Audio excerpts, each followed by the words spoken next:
మీరొక్కటి నమ్ముతారా అండి? మహాత్మా గాంధీ గారికి 50 సంవత్సరాల వయసు వచ్చేంత వరకు మనకు భగవద్గీత అనే గ్రంథం ఒకటి ఉన్నదని తెలియదటండి. వారు ఒకసారి జర్మనీకి వెళ్ళారంట. వెళ్ళినప్పుడు అక్కడి దేశస్థుడు మహాత్మా గాంధీ గారిని చూసి, మీరు భారతదేశం నుంచి వచ్చారంటే అవునన్న. అవునా, మరి మీ భగవద్గీత గురించి తెలుసా అనంటే భగవద్గీత అని ఒక క్వశ్చన్ మార్క్ పెట్టారంట.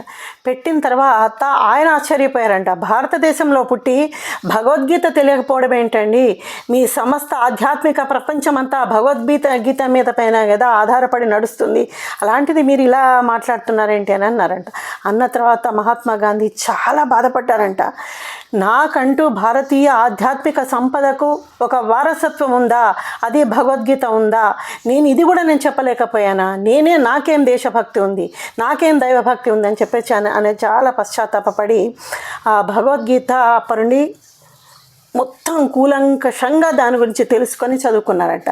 అయితే ఇప్పటి పిల్లలకు కూడా దురదృష్టం ఏంటంటే, దౌర్భాగ్యం ఏంటంటే, గాంధీ గారిని చూడగానే చేతిలో ఒక కర్ర, అద్దాలు, ఆయన పెట్టుకున్న గోచి ఇవి కనిపిస్తున్నాయి. ఆయన చేతిలో ఏముందంటే ఒక పుస్తకం ఉంది, డైరీ అంటారు ఇప్పుడు.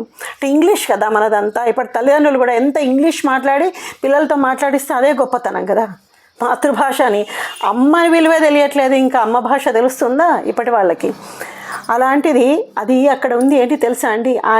ఇది తెలిసిన తర్వాత ఆయన జీవన పర్యంతము ఆయన ఎక్కడికి వెళ్ళినా ఆయన చేతిలో భగవద్గీత పట్టుకొని వెళ్ళేవారంట. ఆయన చేతిలో ఉన్న పుస్తకం భగవద్గీత. ఎంతమందికి తెలుసు చెప్పండి ఈ విషయం? కనీసం ఇప్పటికైనా భారతీయులారా మేల్కొనండి, భగవద్గీత గురించి తెలుసుకోండి, చదవండి, దాని అర్థం తెలుసుకోండి, మీ భావి తరాలకు దాన్ని అందివ్వండి. జై శ్రీకృష్ణ.